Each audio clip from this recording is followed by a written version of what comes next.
इसलिए परवर्ती जीवन, बाद वाला जो जीवन है, उसकी सत्ता के विषय में नाना प्रकार के प्रश्न जब किए हैं तो यमराज ने पहले तो उनको प्रलोभन दिया। कोई भी अध्यात्म विद्या पाने का अधिकारी कोई है कि नहीं, पहले ठोक पीट करके देख लिया जाता है और उसकी पात्रता को देखते हुए, ग्रहण शक्ति को, मेधा शक्ति को देखते हुए किसी बात को भगवान उगलवाते हैं। जब अधिकारी नहीं प्राप्त होते तो वक्ता चाहे कितने भी सामग्री लेकर के आया हो, भगवान नहीं चाहते कि इनको सामने वो बातें प्रकट हो। नचिकेता के पहले परीक्षा ली। नचिकेता को यमराज ने कहा, इस प्रश्न के उत्तर के बदले तुम जो कुछ मांगोगे सब कुछ दूंगा। तुम चाहो तो पूरे पृथ्वी के सार्वभौम सम्राट तुमको हम बना दें। तुम चाहो तो स्वर्ग के राजा के रूप में तुमको बना दें और स्वर्ग की परियां, स्वर्ग की देवांगनाओं से तुम सेवा करो। जितना वर्ष जीने की इच्छा हो उतने वर्ष तक जियो, जितना धन संपत्ति चाहिए उतना। लेकिन मृत्यु के बाद क्या होता है, इस प्रश्न का उत्तर मुझसे मत मांगो, क्योंकि कई बार देवता इस प्रश्न को लेकर के मेरे पास आए हैं और मैंने यही कहकर के देवताओं को वापस किया है। नचिकेता कहने लग गया कि आचार्य यम, इसका मतलब है देवता यदि आपके पास में इस प्रश्न का उत्तर जानने के लिए आए, इसका साफ साफ मतलब है दुनिया में आपके अतिरिक्त मृत्यु का रहस्य कोई नहीं जानता है। मृत्यु के आप देवता हैं, मृत्यु के साक्षी आप हैं, इसलिए आप ही बता सकते हैं इस शरीर के छूटने के साथ इस शरीर की सत्ता जिनके कारण रहती है वो कहाँ जाता है, उसका क्या होता है, उसका विज्ञान आप बता दीजिए। तब उन्होंने इस अध्यात्म विद्या को खोला है। वो इतना संक्षेप में कहने लायक नहीं है, बस इतना है, नचिकेता को उसका रहस्य बताया कि ये कहीं आता जाता नहीं,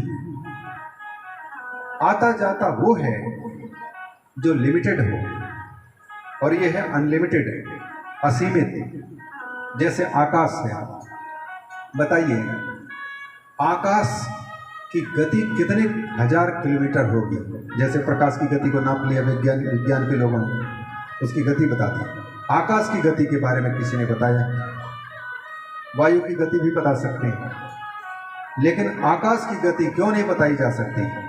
क्योंकि आकाश कहीं गति करता ही नहीं। गति वो करता है जो एक स्थान पर हो और दूसरे स्थान पर नहीं।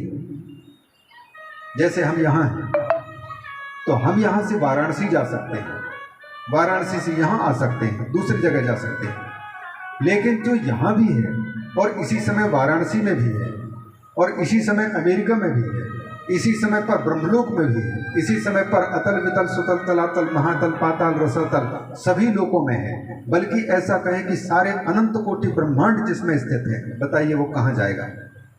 इसलिए कबीरदास जी ने बड़ी सुंदर बात कही अपने परिचय देते हुए, आवे ना जावे मरे नहीं जन्मे सोई निज पीव हमारा।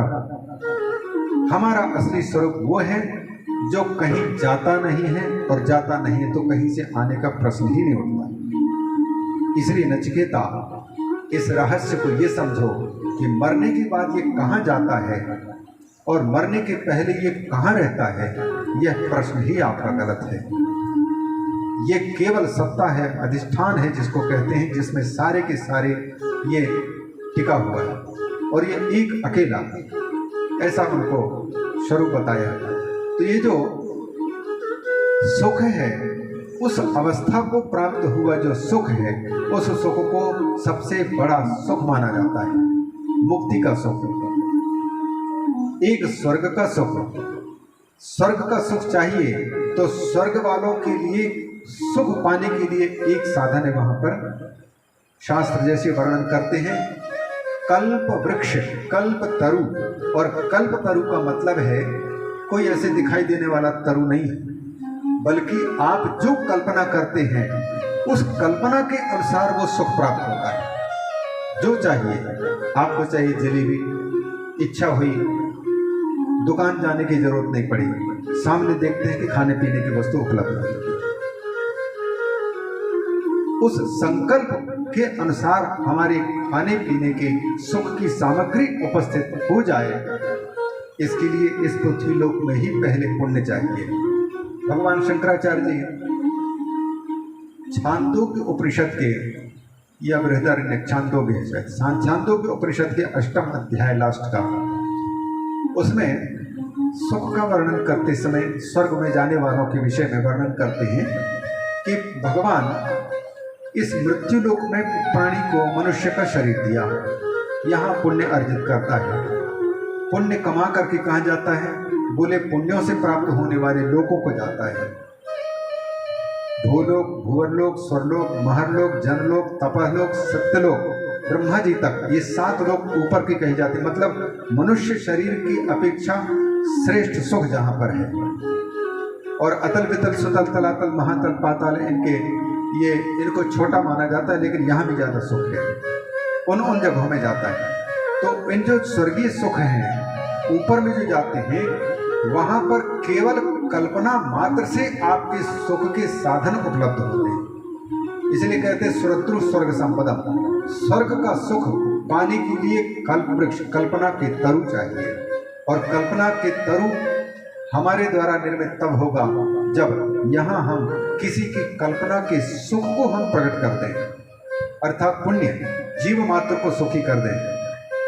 प्रत्येक जीव को, चाहे मच्छर हो, कीट हो, पतंग हो, घुबरेला हो, कोई भी, जहाँ कहीं भी हम किसी जीव को जिस सुख की अपेक्षा है उस सुख को उपलब्ध करा करके उनके अंतर की प्रसन्नता को जीतते हैं। यही पुण्य की कमाई है। और इन पुण्यों की कमाई के अनुसार उस घुबरेला कीड़ा को, उसने तो हमसे ये नहीं कहा कि हम उल्टे पलटे हुए हैं, लेकिन अब सीधे नहीं पलट पा रहे हैं और आदमी जा रहा है। भगवान ने उनको बुद्धि दे रखी है और उस घुबरेला के माध्यम से भगवान परीक्षा लेते हैं कि देखें इनको दी हुई बुद्धि का ये सदुपयोग करते हैं, उल्टे पलटे हुए को सीधे करते हैं या सीधे चलने वाले को पटक के गिराते हैं। उसकी बुद्धि का परीक्षण। अगर उसको हमने उठाया नहीं, सीधे नहीं किया, संकट से मुक्त नहीं किया, तो हम गंगा में डुबकी लगा करके भी पुण्य नहीं कमा सकते, क्योंकि उस परीक्षा में फेल हो चुके। ये एक एक जीव के अंतर में प्रवेश करके वो क्या सुख चाहता है, इसको विवेकवान मनुष्य पहचान ले और उसको वह सुख उपलब्ध करा दे। वही सुख हमको स्वर्ग प्रदान करता है। वो चाहे स्वर्ग में जा करके हो, चाहे फिर यहाँ रह करके सुख प्रदान करता है। तो स्वर्ग के सुख के लिए साधन है कल्पतरु, कल्पना के वृक्ष। हमारी कल्पनाएं साकार हो जाए। संकल्प कितने उठते हैं, लेकिन संकल्प, व्यक्ति के संकल्प विकल्प किसी के सार्थक होते, किसी के नहीं होते हैं। विवाह के पहले लड़के की भी लड़की की भी ये कल्पना थी, उनके साथ में शादी हो जाएगी, कितनी मस्त की जिंदगी, सुख की जिंदगी जिएंगे।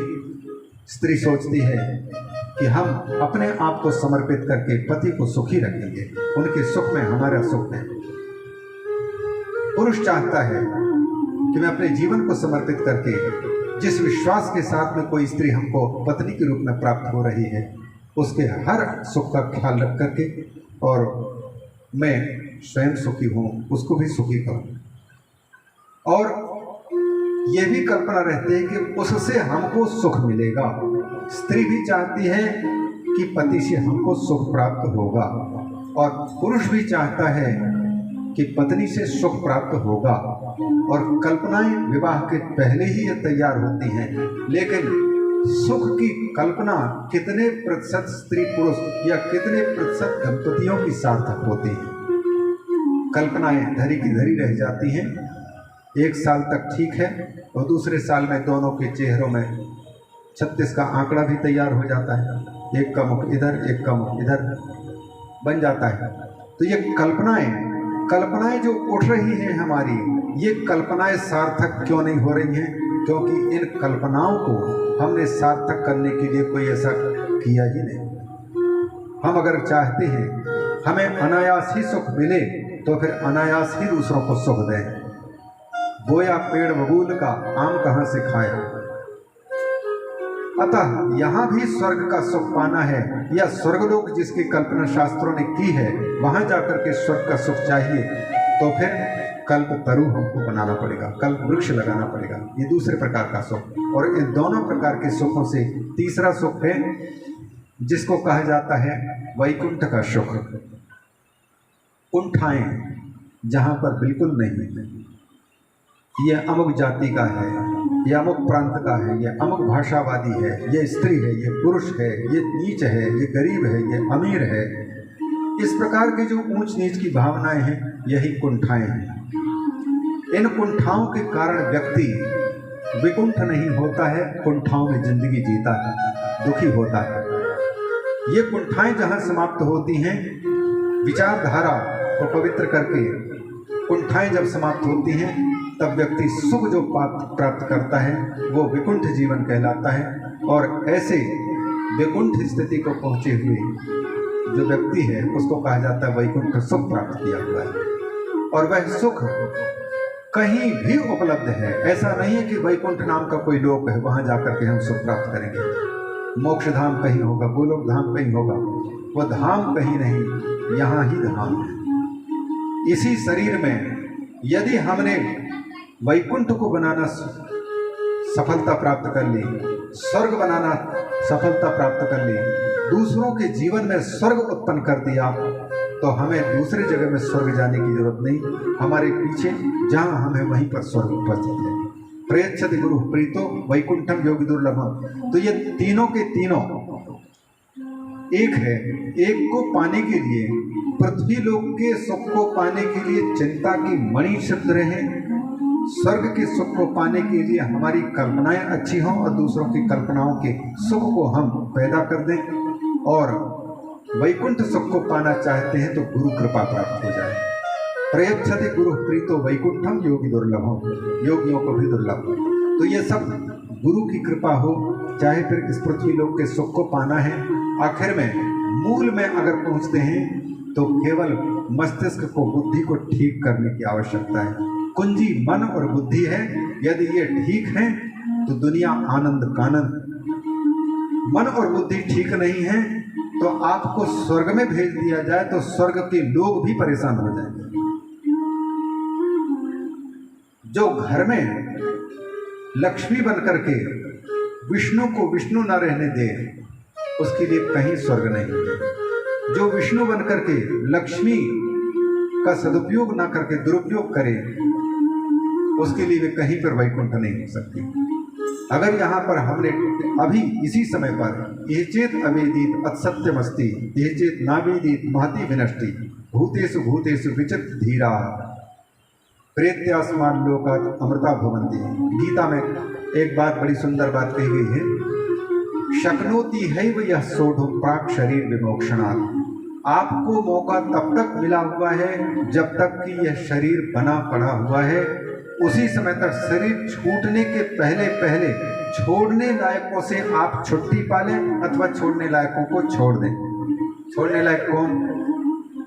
6 दुश्मन है, काम, क्रोध, लोभ, मोह, मद, मात्सर्य। इनका वेग प्रबल है, काम का वेग प्रबल है, इच्छाओं का वेग प्रबल है। और इच्छाएं पूरी नहीं होती तो क्रोध का वेग प्रबल है, लोभ का वेग प्रबल है। लोभ ने अभी तक छुट्टी नहीं दी। कोई ऐसा इंसान का मिलना बड़ा मुश्किल है जिसको काम, क्रोध, लोभ ने न पकड़ा। और मद, मात्सर्य, ये सब के सब घिरे पड़े हुए हैं। और इनसे जब तक छुट्टी नहीं मिली है तब तक के लिए हम खतरे से खाली नहीं हैं। इसलिए शरीर विमोक्षणात् प्राक यह काम क्रोधोद्भवम वेगम सोढ़ुं शक्नोति स सुखी स युक्तः नरः। गीता कहती है शक्नोति हैव यः सोढ़ुं प्राक् शरीर विमोक्षणात् काम क्रोधोद्भवम वेगम सयुक्तः स सुखी नरः। संसार में वही सच्चा योगी है और वही व्यक्ति सच्चा सुखी है जो शरीर छूटने के पहले पहले काम, क्रोध आदि के वेग को कंट्रोल में कर दिया है। काम जिसको परेशान न कर पा रहा हो, क्रोध नहीं परेशान कर पा रहा हो, लोभ जिसको नचा ना पा रहा हो, मात्सर्य जिसको नचा ना पा रहा हो, ईर्ष्या, जलन, मद, अभिमान, घमंड, नशा, मद का, हर एक चीज़ का, विद्या का मद होता है, धन का मद होता है, रूप का मद होता है, पद का मद होता है, न जाने कितने मद नशा, जैसे मदिरा पीने वाले नशे में चूर होकर के किसी को भी कुछ बोल देता है, वैसे ही जो भी चीज़ें संसार की प्राप्त होती हैं उन सब में नशा होता है। और वो नशा वाला व्यक्ति अपने से किसी दूसरे को बिल्कुल तुच्छ ही समझता रहता है और इस स्थिति में सारी की सारी बुराइयों को जन्म देता है। तो शरीर छोड़ने के पहले पहले अगर हमने मन की मशीनरी को, बुद्धि की मशीनरी को ठीक नहीं किया तो देखने में भले ऊपर से मंद मंद मुस्काने की मजबूरी है, सच्ची मुस्कान नहीं होती। सच्चा सुख तो तब है जब अंतर की सारी बुराइयां निकलती हैं। उन सारी बुराइयों को निकालने के लिए ही श्रीमद् भागवतम, अतः ये 1000 वर्ष के 1000 वर्षों तक चलने वाले इस सत्र में जो प्रमुख समस्याएं हैं, काम, क्रोध, लोभ, मोह, मद, मात्सर्य, ये हमको परेशान कर रखे हैं, अंदर में प्रवेश करके और हमको असुर बना रखे हैं, राक्षस बना दिए हैं। अतः इन सब से छुटकारा कैसे प्राप्त हो, ये निवेदन है ऋषियों का। बड़ा सुंदर प्रश्न है। भक्ति ज्ञान विरागाप्तो विवेको वर्धते महान, माया मोह निराशश्च वैष्णवैः क्रियते कथम। शौनक ऋषि समस्त लोगों की ओर से प्रश्न करते हैं कि सूत जी कृपा करके ये बताइए, ये जो विवेक है, भक्ति ज्ञान विरागाप्ता, भक्ति के द्वारा, ज्ञान के द्वारा और वैराग्य, इन तीनों के होने पर जो मिलने वाला विवेक है, निर्क्षीर विवेक, ये अच्छा है, ये बुरा है, ये दूध है और ये पानी है, इस प्रकार से निर्क्षीर विवेक जो प्राप्त होता है, यह विवेक भक्ति ज्ञान विराग से प्राप्त या इन तीनों से युक्त जो विवेक है, उस विवेक की वृद्धि कैसे हो, वो बढ़े कैसे? क्योंकि व्यक्ति के पास में ये विवेक की कमी, ज्ञान तो है, हित अनहित को उसको छिड़ जाना, लेकिन विवेक जो है अलग है। ज्ञान तो सामान्य जानकारी को बोलते हैं, लेकिन जो विवेक है वो ये अच्छा है, ये बुरा है, इसको ग्रहण करना चाहिए, इसको नहीं ग्रहण करना चाहिए, हितकारी कौन है और अहितकारी कौन है, इस चीज को ठीक ठीक, जैसे हंस पानी और दूध, इन दोनों में से दूध को अलग कर लेता है, पानी को छोड़ देता है, निर्क्षीर विवेक जिसको बोलते हैं। वैसे ही जब हमारी बुद्धि पकड़ने लायक चीज को पहचान करके उसको पकड़े और छोड़ने लायक टेम्पररी चीज को छोड़ दे, तब इसको विवेक कहते हैं। कि विवेक की वृद्धि कैसे हो। और दूसरे प्रश्न ये किया कि वैष्णव लोग जो व्यापक तत्व पर परमात्मा विष्णु है, उसकी उपासना करने वाले वैष्णव जन माया और मोह, इनसे छुटकारा कैसे पाते हैं। और एक प्रश्न यही किया कि ये घोरे कलौ प्रायो जीवश्चासुरतांगतः, ये जीव जो है इस संसार में प्रायः असुर हो चुका है, कलयुग में विशेषता, मतलब राक्षस लोग जैसे करते वैसी प्रवृत्ति, देखने में इंसान मनुष्य का शरीर है, लेकिन अंतर के गुण बताते हैं कि ये सुर नहीं, मानव नहीं, असुर बन चुका है,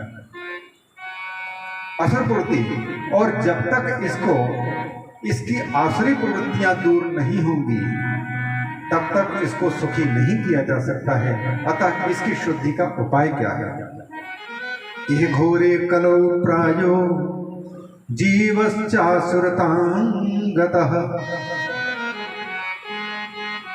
क्लेशाक्रांतस्य तस्यैव शोधने किं परायणम्। क्लेश से आक्रांत क्यों है? क्योंकि उसने नाना प्रकार की बुराइयों को अंदर में बसा रखा है, और बुराइयों को दूर नहीं करेंगे तब तक वो क्लेशों से ढका हुआ बाहर नहीं आ सकता। तो उसकी शुद्धि का उपाय क्या है? और क्षय करने वालों में से सबसे उत्तम साधन क्या है? भगवान कृष्ण की प्राप्ति जिससे हो सके उसके बारे में बताइए। तो इन सारे प्रश्नों को आप देखेंगे, ये कोई व्यक्तिगत प्रश्न नहीं है, बल्कि मनुष्य के जीवन में आने वाले जो महत्वपूर्ण समस्याएं हैं, उन समस्याओं के ये मूल में ये बैठे पड़े हैं। व्यक्ति चाहता है सुख, और सुख की प्राप्ति होती शुद्धि के बाद, और शुद्धि तब तक नहीं हो सकती जब तक कि शुद्धि के लिए हमको सच्चा उपाय मिले। इसलिए सूत जी सुनकर के कहते हैं कि इन सारे प्रश्नों का एक ही उत्तर है। कौन सा?